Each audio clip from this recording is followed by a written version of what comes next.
Hello. Today we'll talk about some more of the morning blessings in which we thank God for so much that He does for us on a daily basis.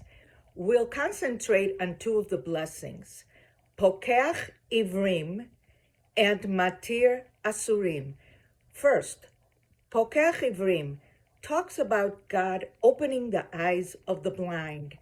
In general, we should be so thankful for the use of all of our senses, that we can see, that we can hear, that we can touch, that we can smell, that we can taste.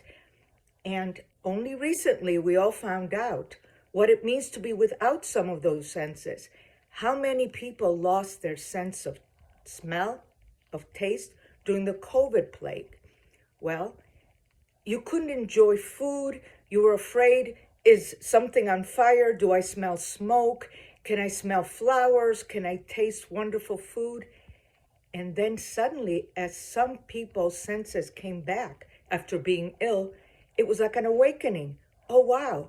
But we should not need to have our senses taken away in order to appreciate their gift. Seeing all the beauty that God has created, seeing our children's faces, seeing our friends, being safe because we can see where we're going. And I learned again, I mentioned her from my dear mother, may she rest in peace, who had macular degeneration toward the end of her life, how she always talked about appreciating even the little bit of sight peripherally that she could retain. And she thanked God every day for the ability to see shadows, light, darkness, and I learned a lot from that. Now, we don't just have to be literally blind. Many of us have been saved from being metaphorically blind. God has saved us by letting us see situations we were, quote, blind about before. We see a new perspective. We gain new insights. We can be more compassionate, more informed. That also is a blessing. And we thank God for the wisdom in seeing things we didn't see before, in seeing dangers we didn't perceive before, in seeing situations as they really are. That was the first blessing we'll talk about today. We'll also talk about Matir Asurim. God redeems those that are imprisoned or captive. Now again, we can look at the literal blessing. We remember the time of the refuseniks when the Jews were captive behind the Iron Curtain in the Soviet Union. And then many people's efforts aided in being able to release those people. That's one of our values, releasing the captives. Abraham did it. He went to war to release his nephew Lot, who was a captive. It is a big point of emphasis in our culture to redeem the captive.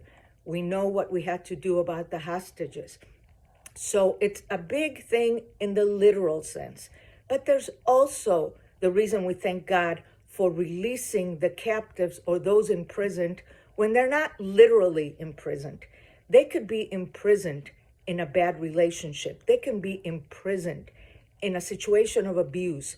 They could be imprisoned in their own ignorance. And suddenly God not only opens their eyes metaphorically, but helps them be released from a situation in which they were captured for so long.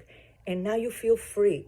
And now we turn to God and say, thank you, God, for releasing me from this situation, from opening my eyes so I can see the reality, so I can be free, so I can have my dignity back, so I can see things as they really are.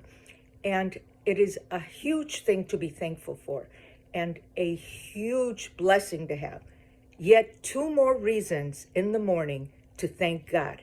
Remember to keep that connection open with God, to build the relationship, to open your eyes literally and see all the gifts that He has given us.